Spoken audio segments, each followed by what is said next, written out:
Interview.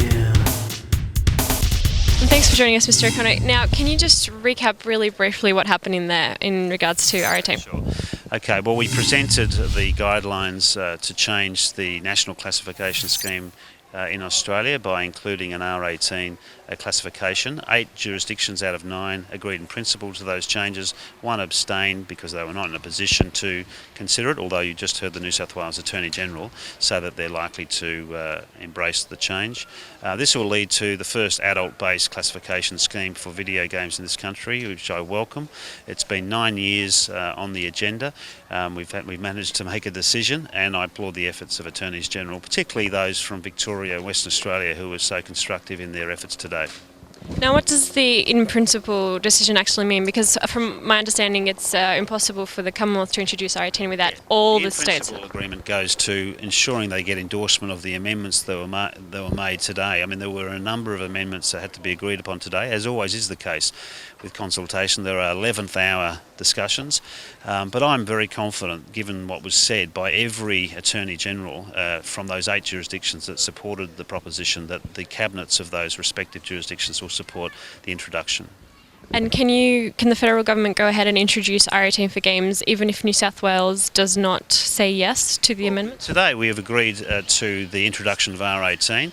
We're allowing the jurisdictions to formalise the agreement because there's been changes to the guidelines. We can then introduce the R18. New South Wales then has a decision to make as to whether it wants to introduce the R18 classification or not. From what I just listened to from the Attorney General of New South Wales, it sounds like they don't want to be one out, but it's entirely up to them what they do. But yes, I can introduce now an R18 classification, and the only issue is New South Wales determining to do the same. Great. And how long do you think it'll be before Australia has an R18 for games? Well, I'm hoping it's a matter of months. I think it would be some months because of the need for people to go back to cabinet of each jurisdiction, and there are some mechanical issues that need to be determined. So I'm hoping this matter will be resolved before the end of the year. I think it will be. This is a long time coming. I'm happy to wait a few more months because it's an historic change, and I think gamers in this country will be very happy with this result. I think it's it's timely. I've been getting a lot of engagement from and a lot of communication from gamers in this country, and I hope they're satisfied through our efforts today. Now, with the guidelines, what changes were made to them? Last time you released them publicly a few months ago, were there any big changes from those? We'll release them again. Look, it's just clarifying some of the issues around MA. Of course, MA has to be defined because we're introducing an R18. As you know, I've been saying I don't want to see adult games in a non-adult classification. That's reflected in the amendments. There was also some issues about sexual violence, which should be prohibited. I don't care what classification, there should not be sexual violence in games, and I know the majority of gamers agree with that.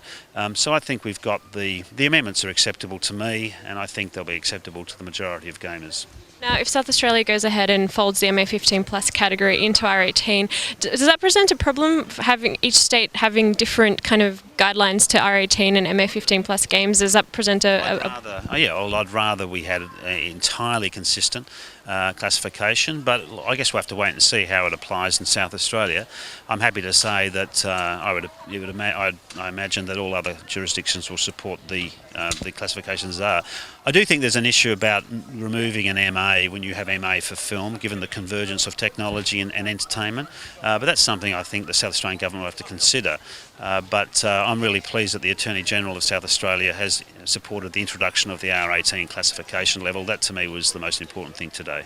And today, did you have to put a lot of pressure on the Attorneys General to all agree, or was this something that they did quite easily? It was full engagement from all jurisdictions, and as I say, I pay particular I thank particularly Victoria and Western Australia who was engaged fully. They had some real reservations early on, but through their efforts and the way they acted, they managed to, I think, come on board, and I pay tribute to their efforts today.